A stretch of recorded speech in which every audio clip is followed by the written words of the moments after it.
Ikhwani fiddin wa akhwati fillah rahimani wa rahimakumullah. Kemarin kita sama-sama belajar kitab Hikam, kalau seingat saya di nomor yang ke-13, di mana dibacakan oleh Al Ustadz mayyataki laha yuhmat fi awakibihi. Siapapun barang siapa yang menjalankan SOP, membiasakan kehidupan kita menjadi pribadi dengan landasan takwa kepada Allah Subhanahu wa taala, yuhmat fi awakibihi, maka tidak lain hasil akhirnya akan happy ending, kata Ustadz. Jadi siapapun di antara kita yang senantiasa menjalankan kehidupan ini dengan mengedepankan ketakwaan kepada Allah Subhanahu wa taala, maka Allah menjanjikan akan happy ending pasti, ya. Kalau Allah yang menjanjikan beda dengan saya atau panjenengan yang berjanji. Kalau manusia yang berjanji bisa tidak ditepati, ya. Tapi kalau Allah yang membuat janji pasti akan Allah penuhi. Allah tidak mempunyai sifat zatnya ingkar janji, tidak ada. Allah pasti akan menepati setiap janji-janjinya, insya Allah. Maka mari sama-sama kita tambah keimanan, ketakwaan kita kepada Allah Subhanahu wa taala, agar Allah berikan banyak hal yang menjadi janji-janji Allah kepada hamba-hambanya yang bertakwa. Wa may yattaqillaha yaj'al lahu makhraja. Siapapun yang menjalankan kehidupannya dengan takwa kepada Allah Subhanahu wa taala, maka Allah berjanji akan memberikan makhraja, jalan keluar dari setiap problematika hidupnya. Padahal saya dan panjenengan hidup di dunia ini tidak mungkin tidak punya masalah. Setiap kita pasti akan memiliki masalahnya masing-masing. Karena memang Allah menghidupkan kita di dunia ini untuk diuji, untuk diberikan masalah, supaya mengetahui di antara kita siapa yang beriman dan bertakwa kepada Allah atas masalah-masalah yang Allah hadirkan. Alladzi khalaqal mauta wal hayata liyabluwakum ayyukum ahsanu amala, kata Allah di dalam surah Al-Mulk yang kedua.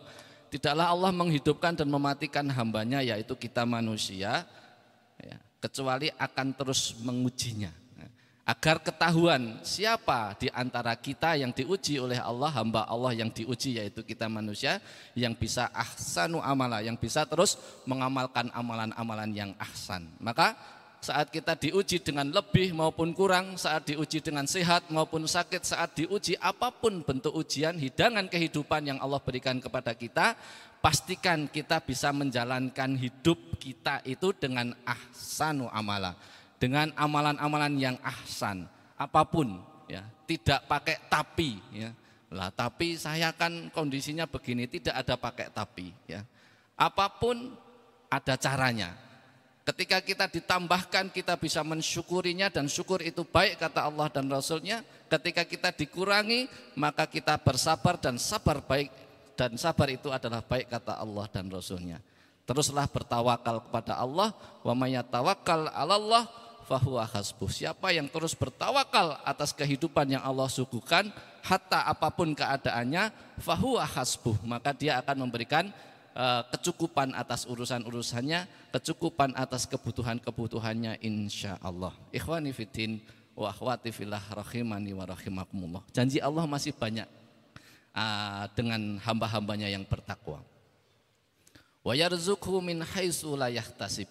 Siapa yang bertakwa kepada Allah, maka Allah akan memberikan kepadanya rizki-rizki yang tak terduga, rizki-rizki tambahan, rizki-rizki yang bahasa anak-anak itu jackpot, gitu ya. Kalau kita sudah bekerja, maka rizki yang min haitsu la yahtasib itu bukan dari hasil kerja kita. Bisa jadi kita dapat tambahan order yang tak terduga. Bisa jadi orang petani yang sedang menanam apapun yang sedang ditanam, ya kan, tanamannya berbuah tidak sebagaimana teman-temannya. Dan masih banyak sampel-sampel yang lainnya yang akan Allah berikan kepada hamba-hambanya yang bertakwa. Wa yarzuqhu min haitsu la yahtasib. Maka mudah-mudahan saya dan panjenengan semua diberikan kekuatan oleh Allah untuk menghadapi setiap ujian yang kita terima, hatta keadaan kita masing-masing seperti apa, lebih atau kurang, ya. Pastikan kita menjadi pribadi yang terus ahsanu amala, yang beramal baik, yang dengannya Allah berikan jalan keluar yaitu makhraja. Siapapun akan mendapatkan makhraja atau jalan keluar bagi pribadi-pribadi yang hari-harinya menjalankan SOP kehidupan bertakwa kepada Allah dan Rasulnya, insya Allah. Saya dan panjenengan tidak ada yang lepas dari ujian. Kemarin saya ngobrol dengan Mas Dimas yang ada di depan situ, ya, yang sebelah kanan panjenengan, kalau dari saya kiri panjenengan. Beliau anak muda sekarang baru semangat-semangatnya untuk belajar, mengejar ketertinggalan kata Mas Dimas gitu. Kemarin beliau sedang diuji sama Allah, sapi kesayangannya mati. Padahal berapa ton Mas Dimas? 1 ton beratnya, misalnya kayak gitu. Ditresnani beberapa sapi yang beliau punya, ya kan?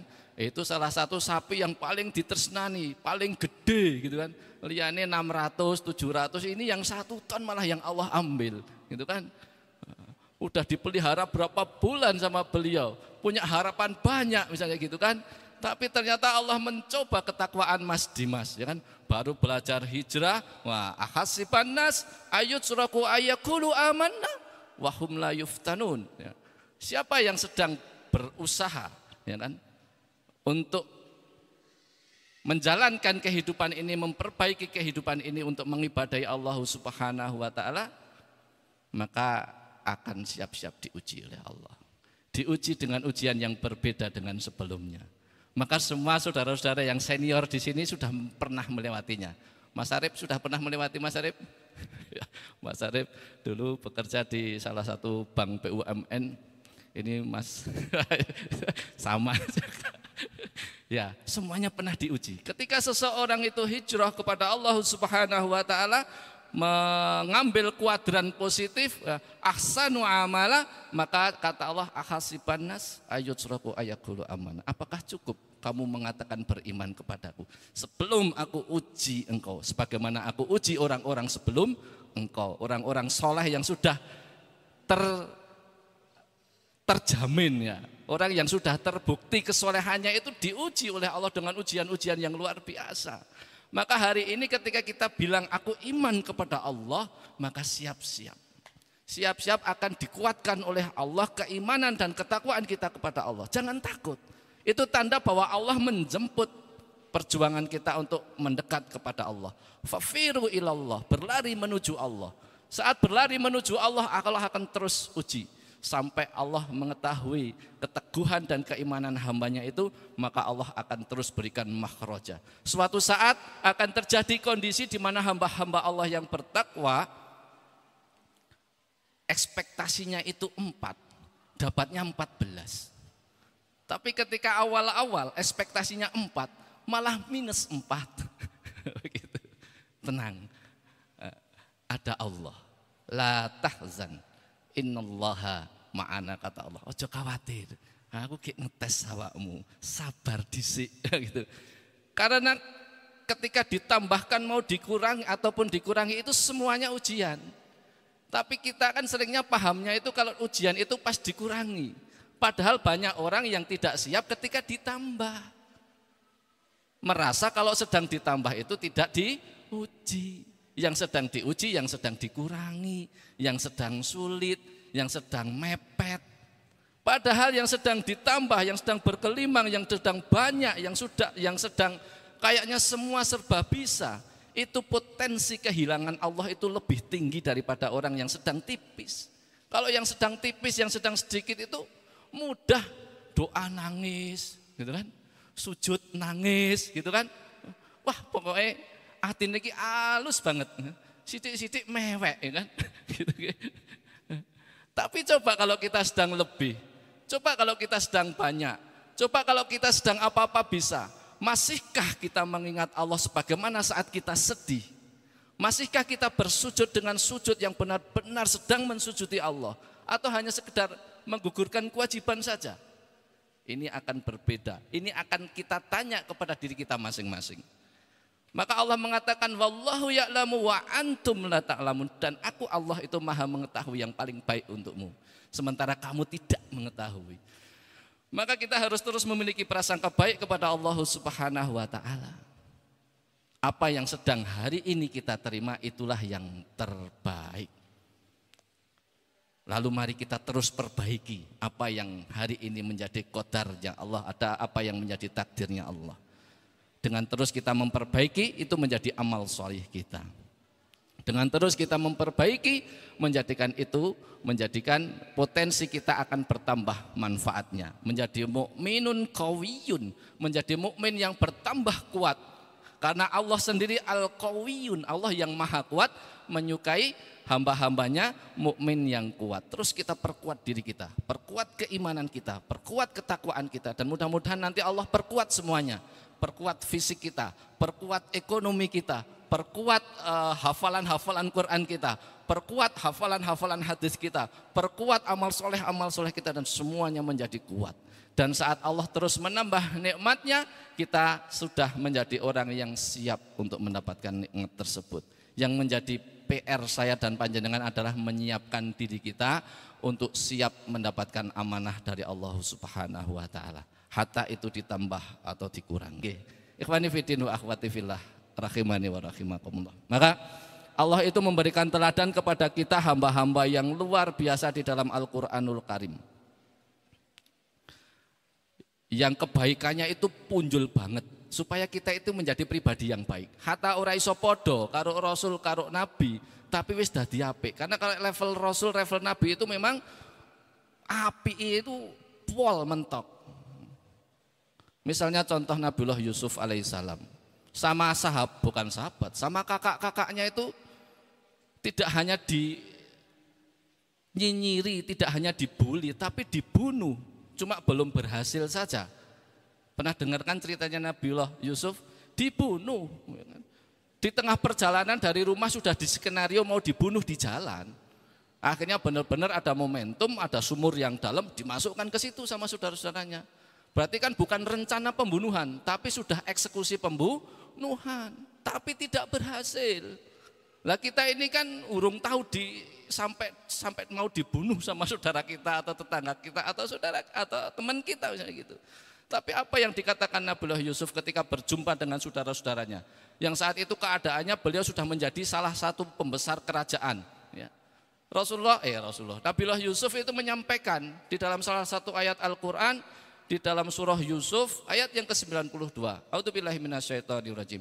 La tathribana 'alaikumul yaum yaghfirallahu lakum wa huwa arhamur rahimin. Tidak ada cacian, tidak ada umpatan, bahasa kita hari ini seperti itu. Untuk kalian semua saudara-saudaraku. Nah itu. Suwe rak kepethuk karo kakang-kakang ini karo dulure sing wis membunuh dia tapi belum berhasil, tapi ketika ketemu dan sudah menjadi orang besar yang punya kemampuan untuk ngomong sama ajudannya, hei pengawalku, bunuh ini orang-orang ini. Mereka semua telah berusaha membunuhku dulu. Misalnya kayak gitu kan bisa. Tapi yang dikatakan la tasribana alaikumul yaum, tidak ada cercaan. Aku ora maki jenengan-jenengan. Yaghfirallahu lakum, bahkan mendoakan semoga Allah mengampuni dosa-dosa kalian. Wa huwa arhamur rahimin, dan dia Allah adalah Maha Penyayang di antara para penyayang. Itu contoh. Coba kalau saya diomong wis panis kupingi. Apalagi sampai ada tindakan fisik, misalnya didoni, misalnya kayak gitu. Panas kan hati kita. Kita akan membalas dengan lebih buruk, mungkin bisa jadi kayak gitu. Tapi kita diajarkan oleh agama kita Islam tidak seperti itu. Itulah fungsinya kita belajar ilmu hikam dari Ustadz Ahmad Riyad. Beliau akan menyadur kitab-kitab orang soleh sebelum kita, agar hati kita tertata, agar akhlak kita menjadi akhlak yang baik. Karena Rasulullah mengatakan innama bu'aistu liutammima makarimal akhlak. Sungguh aku Rasul diutus untuk menyempurnakan akhlak manusia. Mudah-mudahan kita nanti akan terus sabar mendapatkan nasihat dari Al-Ustadz, dan kita bertambah sabarnya, bertambah baiknya, dan bertambah pandai dalam menata hati kita untuk menjadi pribadi yang baik, insya Allah. Allahumma amin. Semoga Allah rizkikan kita memiliki hati-hati yang dijauhkan dari segala penyakitnya. Allahumma amin.